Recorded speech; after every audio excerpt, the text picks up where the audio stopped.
For centuries, each morning, these women have walked to what they thought was their inevitable destiny, piles of human feces. Meet the manual scavengers of Alwar. They always do their work quietly and sincerely, but never with the dignity we associate with livelihoods. There was one man in a country of 1 billion people who broke his silence about the practice, Dr. Bindeshwar Pathak, and his idealism was backed with a business proposition that would change the destiny of not only these women, but lakhs of manual scavengers across the country. Pathak ji आए थे दिल्ली से, तो उन्होंने बोला कि भाई आप लोग ये गंदगी का काम क्यों करती हो, आपको कोई और काम नहीं है क्या? हमने बोला नहीं, हमारे लिए तो यही काम है। तो बोला उन्होंने कि ये काम छोड़ना चाहती हो आप? हमने बोला अगर अच्छा काम मिल जाएगा तो हम छोड़ देंगे।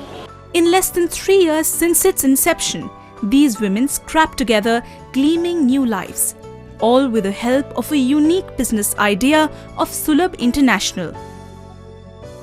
Latest figures estimate over 1.4 million primitive household toilets were converted to modern ones, and over 6,500 pay-per-use toilets set up across the country. The new welfare business paradigm had broken even in less than a year. These hands have now found work that befits them, from better livelihood opportunity to being the caregiver in the family. These women have found their lost smiles. It's a model that's win-win for all. Welfare business helps money tick into the bank along with bettering lives of women like Jyotirmohan Khan. She was a beneficiary of microcredit, a scheme part of the social business model Nobel laureate Muhammad Yunus implemented in Bangladesh. My appeal is, if to justify the totality of human being, we need to have two kinds of business, at least two kinds of business.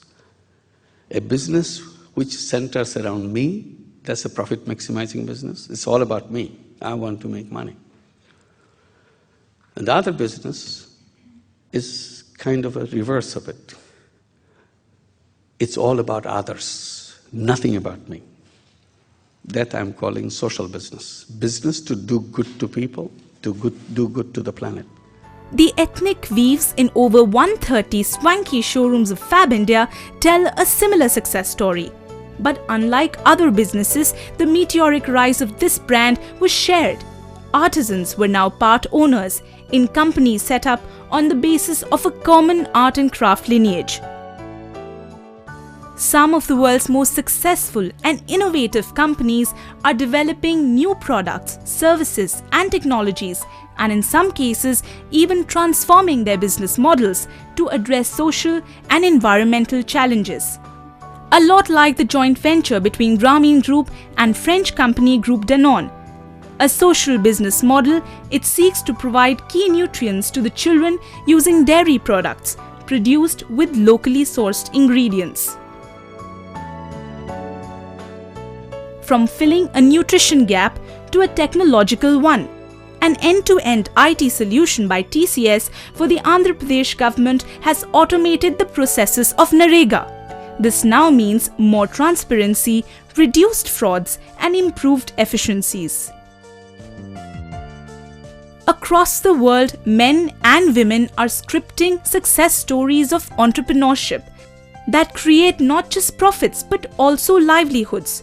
50 years ago, such an idea was rolled out from a poor kitchen.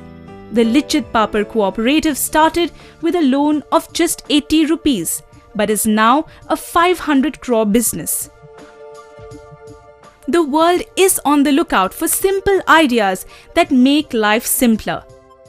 BBC recently awarded the Alternative Indigenous Development Foundation for bringing running water to over 170 villages in Philippines by manufacturing a ram pump. A revolution that uses simple science to pump up water to these deficient households, costs of which are split 3 ways between the foundation, the government and the villagers. So from cooperatives to investing in socially relevant ideas, there is a rush of welfare business ideas that are waiting to be explored.